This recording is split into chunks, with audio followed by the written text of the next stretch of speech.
ए मंजू, आजा चाय पी ले, ये बाद में कर लियो। जी काकी। मंजू अपनी झाड़ू एक तरफ रखकर अनीता के हाथों से चाय का कप ले लेती है और नीचे बैठने लगती है। ए, नीचे क्यों बैठ रही है? ऊपर बैठना सोफे पे। नहीं काकी, कोई बात नहीं। अरे कोई बात नहीं क्या? तू बैठ ऊपर, मैं कहती हूँ। मंजू हल्का सा मुस्कुराकर सोफे पर बैठ जाती है और बता रही, तेरी छोटी बहन की पढ़ाई कैसी चल रही है? चल तो ठीक रही है काकी, पर 12वीं होने के बाद कॉलेज में दाखिला करवाना है उसका, तो बस उसी के लिए पैसे जोड़ रही हूँ। मैं तो खुद इकट्ठा कर रही हूँ पैसे करुणा के कॉलेज के लिए, और फिर उसकी शादी भी तो करवानी है। हाँ वही तो, और आप तो कर भी लोगी इकट्ठा, मैं तो 3 घरों में भी काम करके इकट्ठा नहीं कर पा रही। वैसे एक है जिसे जरूरत है अपने घर की साफ सफाई के लिए किसी की। ये सुनते ही मंजू की आंखें बड़ी हो जाती हैं। कौन है? बताओ ना, बताओ। काम किशोर दास के घर पे करना है। क्या? पर उनके घर तो फुल्की काम करती थी। अरे काम तो 20 लोग करके चले गए, पर कोई भी टिकता कहाँ है। एक तो घर बड़ा, ऊपर से सिर्फ साफ सफाई नहीं बल्कि उनका खाना पीना, बर्तन धोना, कपड़े धोना भी है। हाँ तो उसकी तो जरूरत उन्हें पड़ेगी ही ना काकी, बेचारे इतने बूढ़े जो हो गए हैं। वो तू देख लेना, बाकी साफ सफाई के काम में तो कोई तुझसे ऊपर है ही नहीं। पूरे घर को सितारे की तरह चमका देती है तो बिल्कुल, तो शायद तुझे कोई दिक्कत ना हो। जी ठीक है। मंजू अपने घर चली जाती है, जहां उसकी छोटी बहन खिड़की के सामने बैठी पढ़ रही होती है। अरे लाइट जला ले, ऐसे कब तक पढ़ती रहेगी? रात होने वाली है। लाइट काट दी है बिजली विभाग वालों ने, क्योंकि बिल नहीं भरा ना। हाय राम, ये तो मैं भूल ही गई थी। मंजू तभी एक दराज से बिल निकालकर देखती है। हे भगवान, एक तो वैसे ही इसकी फीस के लिए पैसे नहीं बच पा रहे, ऊपर से बिजली का बिल भी हर महीने बढ़ता जा रहा है। अब तो जाना ही पड़ेगा वहाँ काम पूछने। मंजू अगले दिन किशोर दास के घर चली जाती है। मंजू एक लंबी सांस भरकर उनके घर का गेट खटखटाती है। क्या है? वो मुझे काम चाहिए था, और सुना था आपको भी कोई चाहिए। अंदर आओ। मंजू चुपचाप डरती हुई सी अंदर आ जाती है। झाड़ू पोछा कपड़े बर्तन सब करना होगा।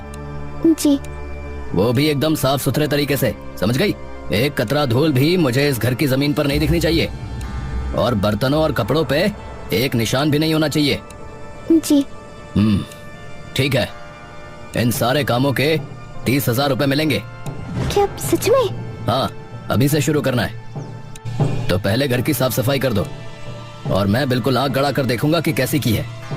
अगर अच्छी नहीं हुई तो बाहर निकाल दूंगा, समझ गई?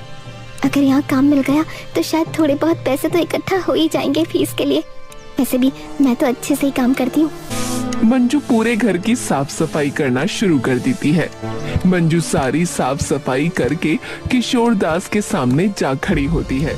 हो गया काका, पूरा घर साफ कर दिया। रुको, मैं एक बार फिर से देख के आता हूँ कि कहीं कुछ रह तो नहीं गया। किशोर पूरे घर का चप्पा चप्पा देखकर वापस आ जाता है। सफाई तो ठीक करती हो तुम, अब मेरे लिए खाना बनाना है, और वो भी एकदम शुद्ध और सात्विक। हो जाएगा काका। काका नहीं, पंडित जी बुलाओ मुझे। ये पंडितों का घर है, इसलिए यहाँ सब कुछ साफ सुथरा और सात्विक होना चाहिए। मंजू चुपचाप उनके लिए खाना बनाकर ले आती है। खाना बनाने से पहले तुमने हाथ तो धोए थे ना? हाँ पंडित जी, बिल्कुल अच्छे तरीके से, और वो भी रसोई में घुसने से पहले। मैं तो काम से जब घर वापस जाती हूँ तब भी पहले नहाती हूँ और फिर रसोई में घुसती हूँ। किशोर खाना खाने लगता है और खाते खाते एकदम से रुक जाता है। क्या हुआ पंडित जी? तुम भी पंडित हो क्या?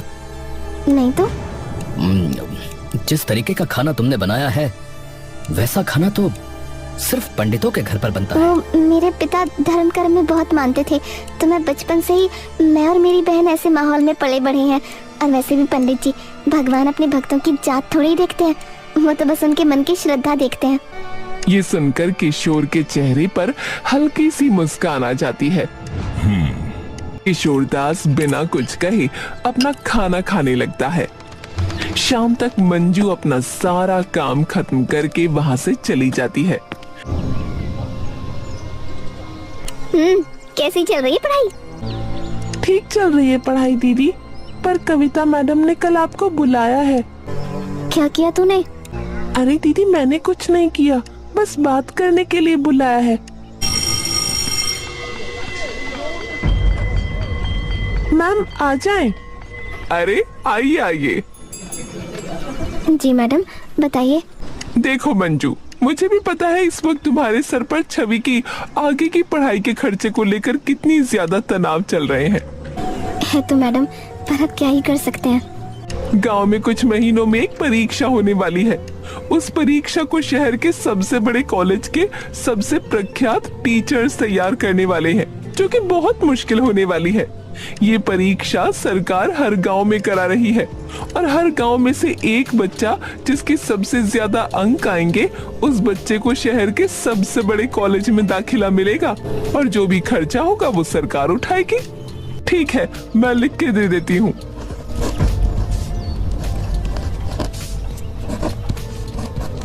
कविता उन किताबों की एक सूची बनाकर उसे दे देती है। आज देर से क्यों आई? वो बहन के स्कूल जाना पड़ा था किसी वजह से। आज कुछ उदास लग रही हो तुम। नहीं नहीं। देखो, मन में कोई बात हो तो कह देनी चाहिए। दबा के रखोगी तो और तंग करेगी, समझी? क्या पता कोई हल मिल ही जाए। जी कुछ नहीं, बस आज उसके स्कूल गई थी तो उसकी मैडम ने मुझे बताया गांव में एक परीक्षा होने वाली है और जो भी बच्चा उसमें अव्वल आएगा ना, उसका दाखिला शहर के सबसे बड़े कॉलेज में होगा, जिसका सारा खर्चा सरकार उठाएगी। तो अच्छी बात है भाई। लेकिन उस परीक्षा की तैयारी के लिए जो किताबें चाहिए वो बहुत महंगी हैं और अगर मैंने वो खरीदी तो जो पैसे मैंने उसके कॉलेज के लिए बचा कर रखे थे वो सब चले जाएंगे। मंजू वापस अपनी साफ सफाई में जुट गई। किशोर उसे काफी देर तक देखता रहा, फिर उठकर अंदर चला जाता है और अंदर जाकर वो पैसे उठा लाता है और उन्हें मंजू को दे देता है। ये तुम्हारे ही हैं और चिंता मत करना, तुम्हारी तनख्वाह से नहीं काटूंगा। ये सुनकर मंजू दंग रह जाती है। देखो बेटा, मेरे पास तो वैसे भी किराए के आते हैं मेरी पुश्तैनी जमीनों से, और इस बूढ़े को भला इतने पैसों का क्या काम? इसे बस अपनी ईमानदारी और अपने काम के लिए सच्ची लगन का इनाम समझो, ठीक है? पर क्यों पंडित जी? देखो भाई, मेरे घर न जाने कितने लोग काम करने आए, लेकिन टिका कोई भी नहीं, क्योंकि कोई मेरा गुस्सा बर्दाश्त नहीं कर पाता था और ना ही कोई ठीक से काम ही करता था। और जब भी उन्हें कहीं पैसे मिले तो उन्होंने वो अपने पास रख लिए और जितने भी लोग आए सब मुझ पर चिल्ला चिल्ला कर गए, क्योंकि मैंने बस ये कहा कि अपना काम ठीक से करो। लेकिन बेटी, तुम पहली ऐसी आई जिसने मुझे कभी पलटकर जवाब नहीं दिया और पूरी निष्ठा से यहाँ कार्य किया। ऐसा तो सिर्फ एक बेटी ही कर सकती है। ये सुनकर मंजू मुस्कुराने लगती है